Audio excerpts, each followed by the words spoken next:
everyone. Welcome. My name is Ella, and before we get started, I'd like to acknowledge the land on which I'm joining from today. I'm joining from Gadigal land of the Eora Nation.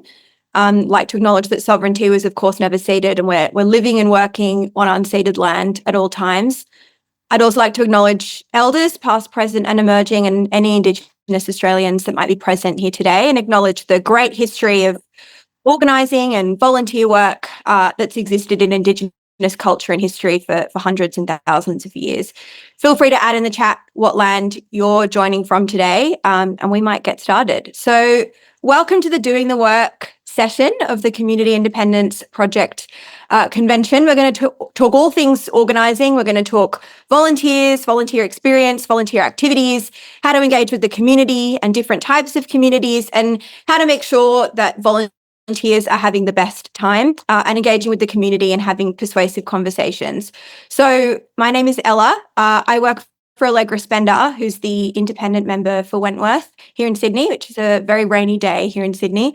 I actually didn't work on the 2022 federal election campaign. I was a uni student at the time, but was overjoyed about the prospect of having true community representation for the first time and having someone that listened and consulted with the community.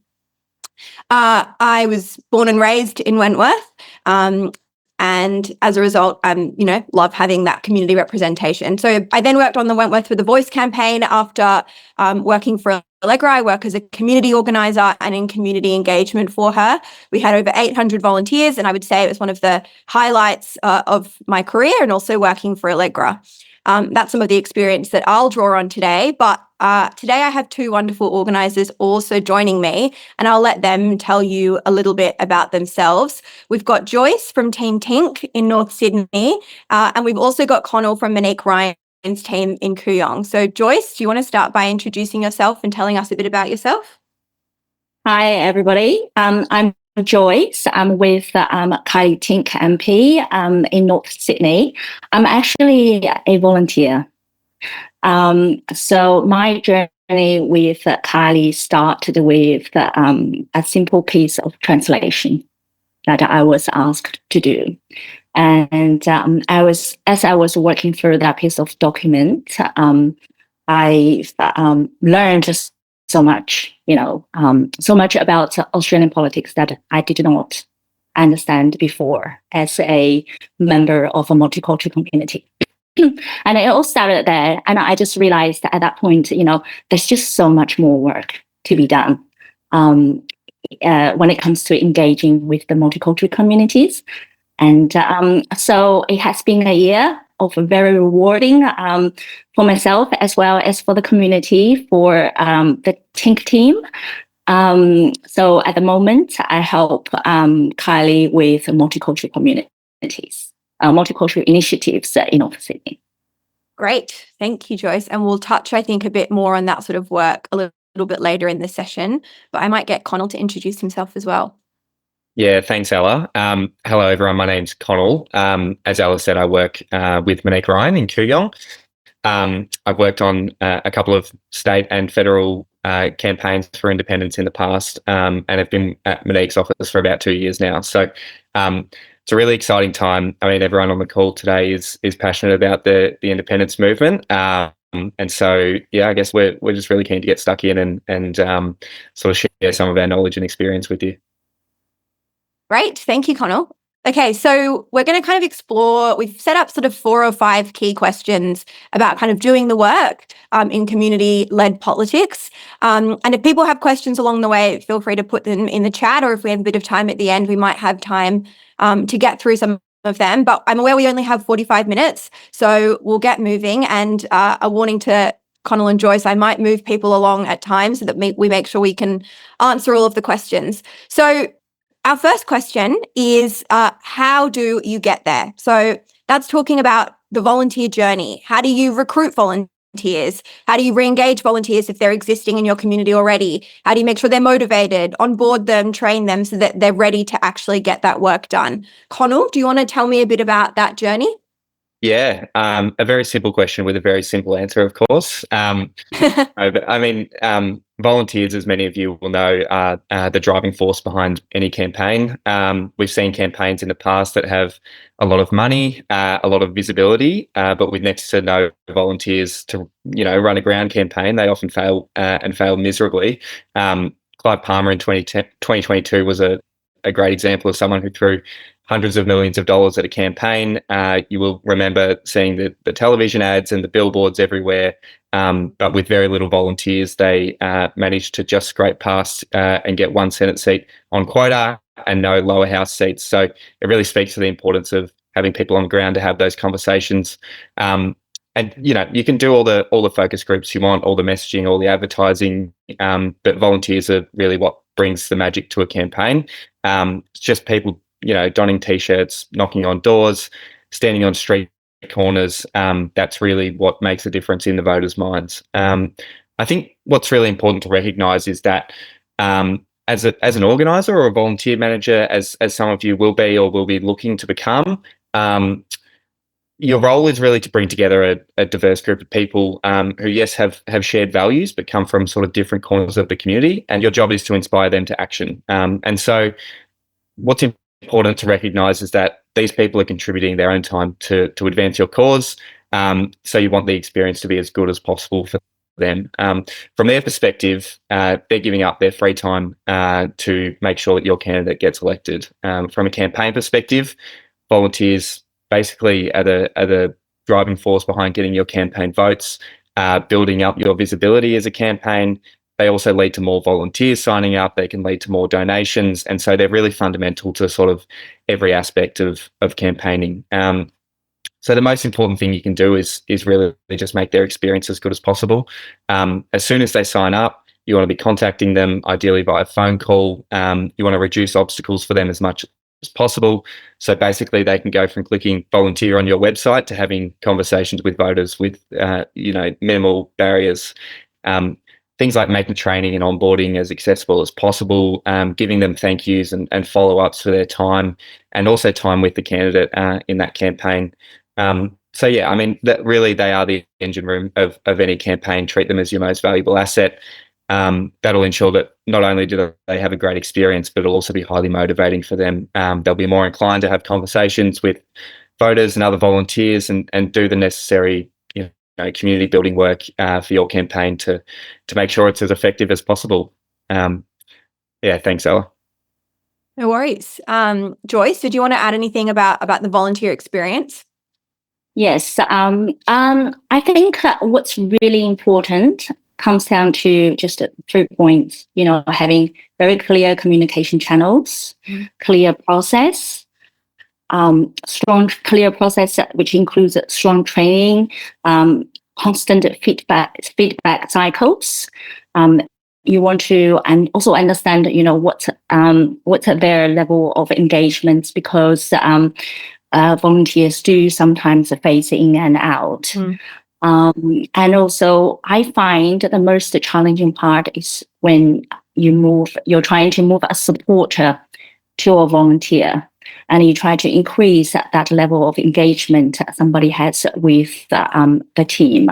And, sometimes it's not really, a volunteer has to be there all the time to be an active volunteer. It could be you pick on somebody's level of interest and skill, and understand their availability of the time, and try to find tasks that may create a match. Yeah, absolutely. I think that's very important. You're going to have volunteers who will tell you straight up that they can be out all day, every day, flyering, letterboxing, door knocking. And there are some volunteers who will tell you that they can be in, every second Friday to help with a bit of tech work or whatever it is. And all of those contributions are really useful. So that's that kind of journey from the beginning about onboarding and understanding what volunteers are looking for and what they can contribute, their skills is really important. I think the only thing I would add is that I think it's really important at the stage where you're getting volunteers onto your campaign that they know who their kind of point person is that they can talk to. I think, if you're a first-time volunteer, you've got to try and put yourself as a manager or coordinator in someone's shoes who might not know anyone in the campaign, who might only speak to your onboarding person, might see your face or your candidate's face around, but, might not have much face-to-face with them. So making sure that they know, if you have an area captain or if you have a door knocking captain, who those people are, and that they have those contacts that they can reach out to if they can't make something or they've got concerns about something. So having that point person, I found, is always really good at that beginning stage. But great. Okay. Well, yeah, I mean, it was a hard question, but I feel like we got some of the answers out. Okay. So the second question is about what you actually do. So I think Conal spoke to the idea that volunteers are kind of the life force of a lot of these community independent campaigns at the beginning. And part of the reason is that you obviously need to engage with the community and connect with constituents so that you understand what they care about, but also convince them that your candidate can do what they want them to do. And volunteers need to be able to do that. So the question is kind of about what activities can volunteers do and what can you organise to make sure that they're connecting and they're answering questions. So I might start by talking about a couple of my experiences, and then I'll throw to Conal and Joyce as well. So I think the first thing about community representation and having community-led politics is making sure that you're really getting the constituents' views wherever you can and you're answering their questions. And I think both of you would probably agree with me that the best way to do that is to have as many conversations as possible, whether that's through door knocking, whether it's through phone banking, whether it's through standing out on street corners, either with your candidate or just as a group of volunteers, trying to have substantive conversations where you figure out what somebody cares about, trying to find the areas in which you agree. Perhaps it's that they're worried about their kids or their grandkids and the planet or future they're going to inherit, and working out how you can show them that your MP is going to be able to help or your candidate is going to be able to help with that. So I would say that the best way to do that is always through door knocking. It's a kind of scary prospect for a lot of volunteers to enter into. But I think there's a couple of ways that you can make it less scary. And there's a couple reasons why I think it's one of the best ways to do it. So the first way that you can make it less scary is by making people go in pairs and making sure that they're really trained up and prepared to answer questions. During the voice, we had people walking around with clipboards, with lots and lots of flyers, with QR codes that people could scan if they had further questions, with FAQ sheets and things like that. But also we kind of helped volunteers by saying, if you don't know the answer to a question, you don't have to be an encyclopedia. You don't need to know all the answers. You can say, I'm a volunteer, I'm not sure, I'll take your email, and then you get someone from the team to call you back tomorrow and give you the answer to that question. So that shouldn't be a barrier to people engaging in those activities. So I would say those conversations are really important, trying to find the areas where you agree, trying to work out people's values and sort of match them up. But there are loads of other activities, things like phone banking and flyering, standing on street corners, standing outside train stations. All of those activities are really important for trying to have those long, substantive, meaningful conversations. And I'm sure that you'll find, and I'm sure that both of you have found, that people are really happy to be asked what they care about and what they think. It seems like scary to go up to somebody on the street or knock on their door and ask them, and it feels invasive. But most of the time, people have never been asked that in the communities that we're talking about, and they're really happy to say what they care about and to hear how you think that your candidate can make a difference. And then the kind of other area of activities that you can organise that I think are really useful are more of the high visibility recognition activities. Those are things like core flute waves. So you have people with huge banners and posters standing down the side of streets where there's lots of people commuting to and from work.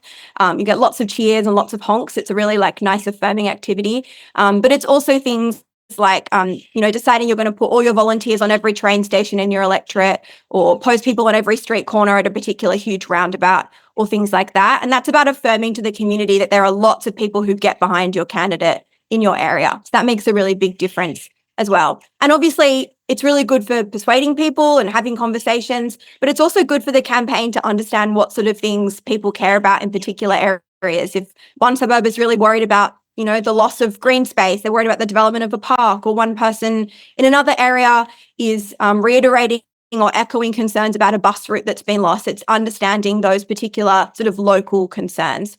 So those are the kind of activities. Conal, do you want to add anything to that? Yeah, I think you're spot on there, Ella. And I just sort of wanted to touch on the point you mentioned about volunteers not having to know everything, or people who might feel intimidated by door knocking or phone banking or flyering. I think it's a really good thing to remember that all of us on the call here today are absolute political nerds. That's why we're here.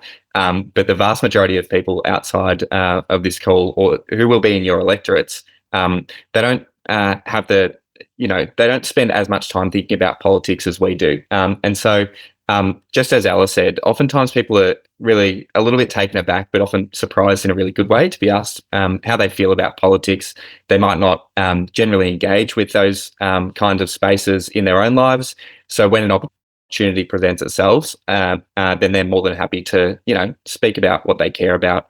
I think people recognise that politics touches all aspects of our lives, and so just giving them that agency and the ability to speak to someone about it is really powerful. That works in two ways. So explaining that to volunteers is really good at reducing the barrier to entry for them for any activity, whether it's door knocking or having conversations over the phone or whatnot. And the second really good piece of advice that I think I would give to your campaigns if you're running is try not to ask people to do something that you wouldn't do yourself. And so we have sort of a rule in the Kooyong office that everyone who works in the electorate office will go out and do volunteer activities, each activity at least once. So we'll have, Monique obviously is the candidate, but also our supporting staff will go out and knock on doors and get a sense of that experience. And it's really, really important that the people who are sort of decision makers in your campaign recognise one, how scary it can be in the lead up to door knocking, two, how comfortable it actually is when you start doing it, and that really helps to just sort of build cohesion amongst your campaign. Everyone understands the sacrifice and what volunteers are giving up to get your MP or your candidate elected. So I think that's a really good and useful piece of advice that I know has worked for many campaigns. Absolutely. Yeah. Getting people out there to test out things in advance is also really useful to make sure that everything's working before you send out a volunteer. Like, put yourself on the line, you go out with the script for the first time and check it out before you send out a volunteer to do it as well. Well, I might call on you, Joyce, now for our third question, which is related to the sort of things that we were talking about there about engaging with communities. And I wanted to ask you about engaging with called communities. So with culturally and linguistically diverse communities, which I know that you spoke about, you've got quite a bit of experience in. How do you reach those particular communities? What's your experience been in targeted activities in reaching people, and how successful has it been in the past for you? All right. Thanks, Ella. I think when we are trying to engage with the cult communities, we need to understand and appreciate that democracy is a privilege. Okay. And then we need to be conscious of the fact that not everyone in the cult communities is familiar with the systems of government here and our democratic process. And that's very important. Okay, so citizenship test was not introduced until 2007. Okay, so even if someone does pass the test, it doesn't mean that they understand the practical applications and implications of, of the content, right? And also depends on where this particular member of the cult community came from. There could be a fear of authority. So especially if there has been a history of a political persecution in their home country. All right. So for all these, there's a language barrier as well. So all these factors combined together often lead to very little participation or passive engagement in these communities when it comes to politics. And as a result, sometimes they really become target of misinformation and disinformation as well, as we have seen during various campaigns and referendums. Okay, so how do we do it? Okay, so my personal experience tells me that building an authentic relationship with the court constituents is so important. Often I heard people say that, you're often around during the campaign and you disappear afterwards. So talking about politicians in general, we need to make them feel that we're not just here for their votes. We're here to stay, and we generally would like to represent them. We're here to listen to their needs. So it really depends on what the makeup of your electorate is. So definitely find out. The ABS has good numbers as a reference. So you may need to translate the materials. You may need to have a more gentle approach. Takeaway materials, surveys. People may not be comfortable engaging in a conversation with you when you door knock. They may choose not to open the door. They may hang up the phone. Please don't feel offended. We have to recognize that these people, they're just not used to it, right? So give them time. And also whatever material that you do wish to leave behind, list out clearly what it is that you are trying to achieve for them or plan to achieve, okay? Having a constant dialogue with community leaders also help to identify community needs. And very importantly, do not disappear after the election. You've got to follow through. Whatever that you raise, follow through. It's resource heavy, right? It will require more time, but you'll be surprised at how rewarding the outcome is going to be. Okay. I just want to add a few more points very quickly. Engage with the language media. All right. Because if you don't, with the correct information, they will be flooded with information, misinformation and disinformation often. Okay. And even when you approach volunteers, be more skill-centric, right? Pick out, I joined with a piece of translation material. And at that time, I had no idea what Kylie Tink's policy priorities are, but I did believe in the ethos of the independent movement. So that's how I started. Yes. So I hope that helps. Yeah, no, that's that's very useful, Joyce. I think it's interesting you talk about sort of having to engage on multiple levels. It's essentially like running a kind of community engagement program, like running another one. Basically, you need to understand the community leaders, the groups, the media that you need to talk to and make sure that you're connecting with. And it's having a point person like you that I think makes all the difference to be able to understand those communities more. Correct. But just having one person is not enough. You just see this cold engagement strategy as a sort of a horizontal function, and everybody on your team needs to be on board. Otherwise, it's just so easy to forget. That we nowadays, in a multicultural Australia, we do need to apply a multicultural lens to everything that we do, and recognize that even within one ethnic community, it can still be quite diverse, right? So you have different religions. People may speak.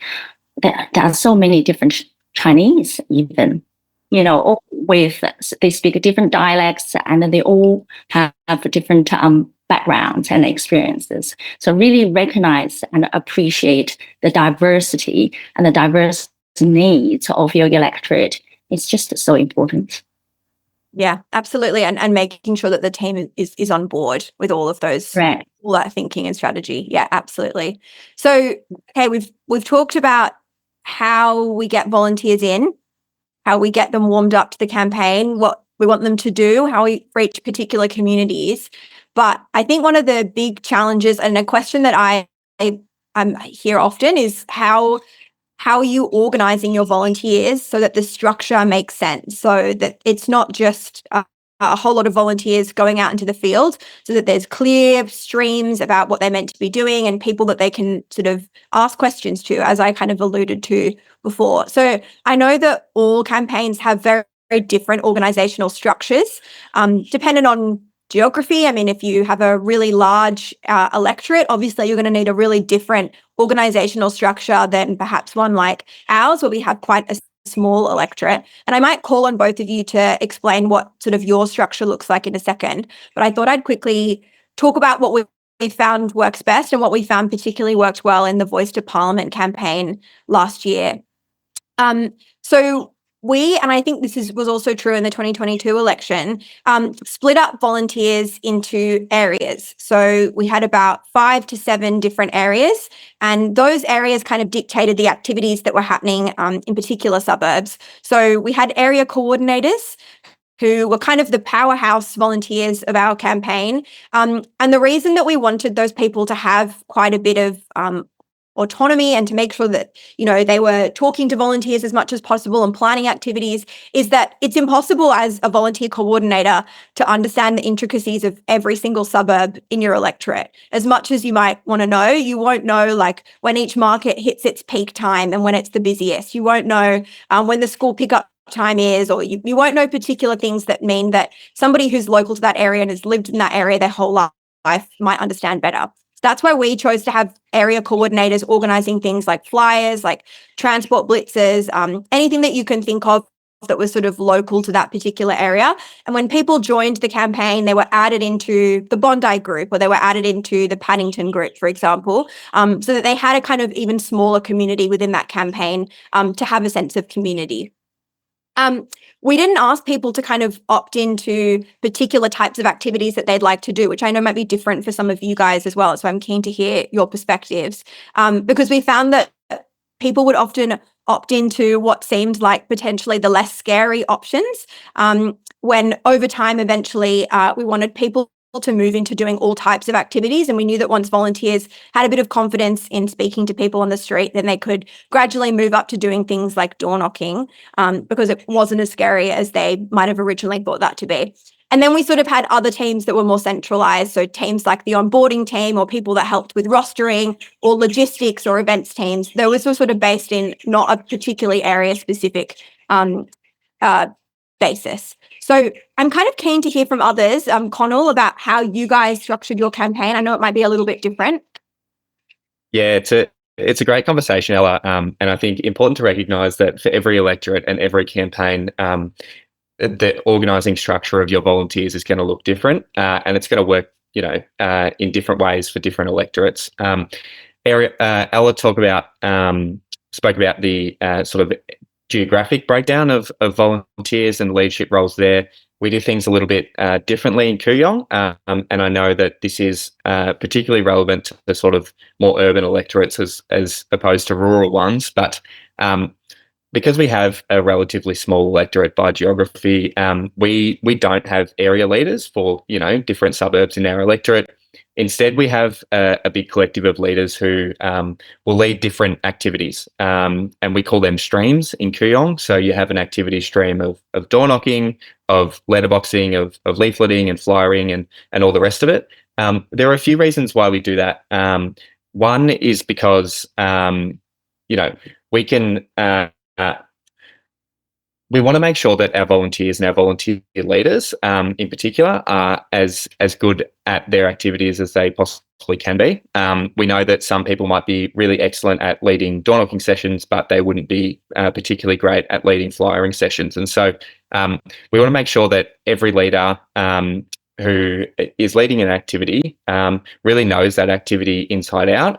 They can answer volunteer questions when they're asked them, and it's much easier to build that expertise amongst your volunteer leaders when they have a particular activity that they're doing. And so in any given week, we might have a door knock on the weekend, but we'll also have flyer teams out simultaneously. And so we'll have a group of volunteers who are leaders for flyer teams who will reach out to and say, look, here's where we think we should do some flyer teams this weekend. Who wants to lead one? Who wants to coordinate it? and then we'll do the same thing with a group of volunteers who are door knocking leaders. And it really works well for us in Kooyong because we're not expecting volunteer leaders to be across every single element of a campaign. Instead, they can specialize in a particular activity and sort of build capacity that way. So a little bit different to how things are done in Wentworth. Both successful. There's no right or wrong answer, but that's just the approach that we take in Kooyong. Yeah, no, it's interesting, and I mean, I think, to your credit, I think we do kind of do some of that little mix. We do have, within areas, we have kind of door knock leaders who are so great at door knocking and love door knocking so much that they end up being the leaders that we approach to run a door knock in their area. But yeah, absolutely. I think it's definitely about a bit of a mix about what works for your volunteers, for your campaign team, and what works for your area. Joyce, did you want to add anything on that? Yes. We're okay. We have area captains. And the area captain is looking after all the volunteers in that area and making sure that the information flows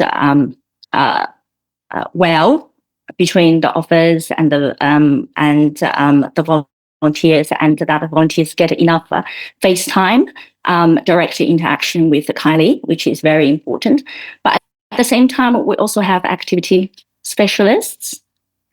These activity specialists would then communicate with the area captains on the particular types of activities that they need to do, organize and provide training. Yes, so it doesn't really matter, how you set up your team, but as long as there's a proper information flow and everybody feels, engaged, energized, I think that would achieve the outcome. That's the outcome that we try to achieve. And have a fluid structure, situation may change and you need to be able to adapt. Often something comes up. You may not have enough volunteers in a particular area, right? That's when you may need to combine and shift the structure to meet the needs of the time.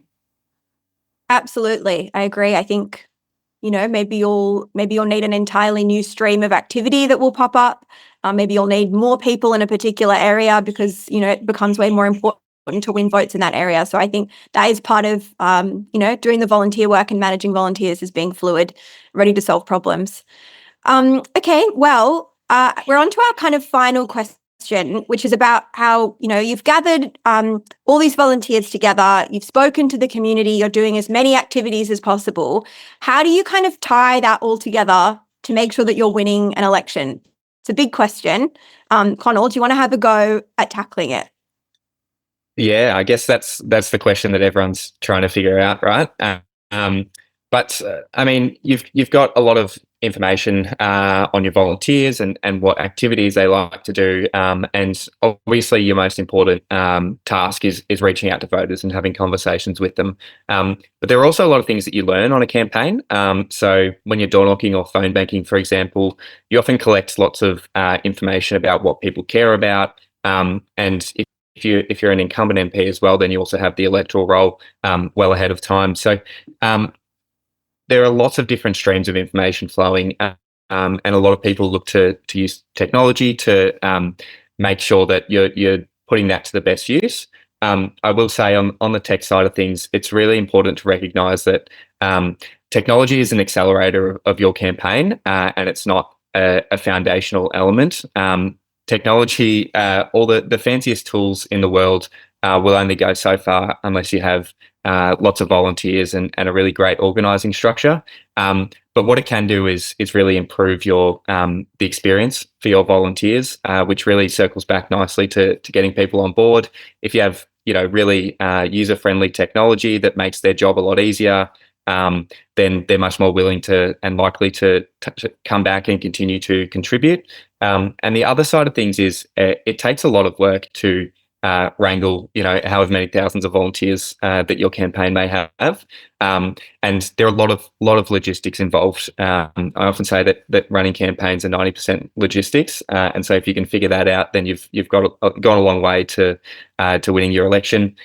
And so technology is not just an accelerator for your volunteers, but also an accelerator for your campaign team. If you can, do processes much more easily, onboard people, give them the offer to have a in-person onboarding session or a Zoom onboarding session or a pre-recorded video and a handbook, they'll feel like they've got the best possible chance of being a successful and effective volunteer. So, yes, I don't know if we're going to ever be able to neatly answer the original question, Ella, but there are a few things that go quite a long way there. Yeah. Joyce, did you want to add anything? I just want to emphasize on that organizational structure. You have thousands of volunteers. They each are representatives of the candidate or the member, but they're also at the same time the conduits, the communication channels between the community and the electoral office. So you've got to set up your volunteer structure in a way that enables that information flow. Yes, I think that is just so important, and then using technology to enhance that information flow.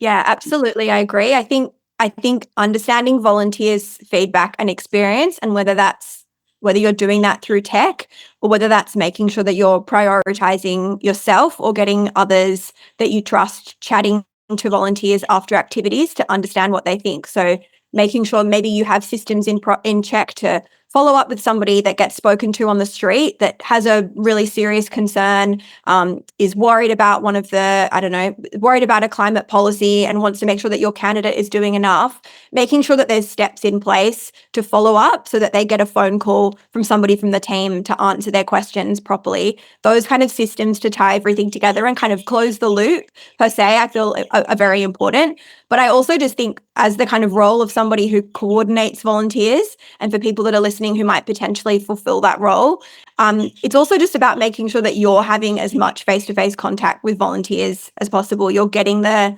sentiment to tie it all together about how people are feeling, if they're feeling buoyed, if they're feeling a bit demoralized, if they're worried about a particular area, making sure that you're getting that feedback as much as possible. Maybe you systematize it and get it into forms. Maybe you organize drink catch-up so that you can check in with senior volunteers about the sort of feeling. I feel like that is kind of one of the big priorities about tying together the campaign for the people that are on the ground every single day, when you might be on the ground only once or twice a week, for example. Okay, well, that kind of brings us towards the end of our session today. I'm aware we've got a couple more minutes, so I thought I'd ask a question of you both. And the question is, if you had one piece of advice for somebody embarking on this journey, someone who wants to start a campaign, they want to run and coordinate volunteers, what would be your one piece of advice for that person? Conal, do you want to go first? Yeah, happy to jump in, Ella. And I don't think we're all in our infinite wisdom here. So good advice there. What I'd say is it's there's a lot of content that we've covered today, and there's a lot of work that is involved with organising volunteers and building a successful campaign.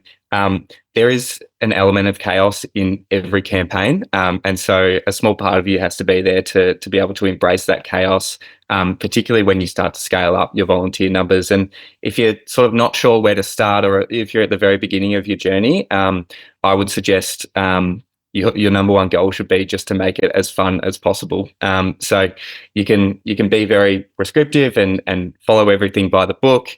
But if your campaign's not fun, then your volunteers aren't going to have fun and they're not going to come back. I'd say that's probably the most important thing. Make sure people are enjoying themselves.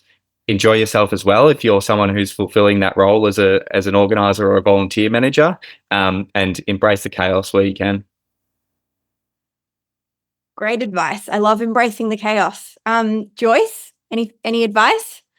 Yes, I'd say treat the volunteers as they are a real part of the organization. Make sure that, for example, make sure that if you have an initiative or idea, or both the EO and the volunteer team, they are both on board. often we see the communication between the paid staff and volunteers, that there may be a breakdown of communication, and the volunteers may feel that, oh, we're not as connected with what's happening at the office. And also, making sure that they feel the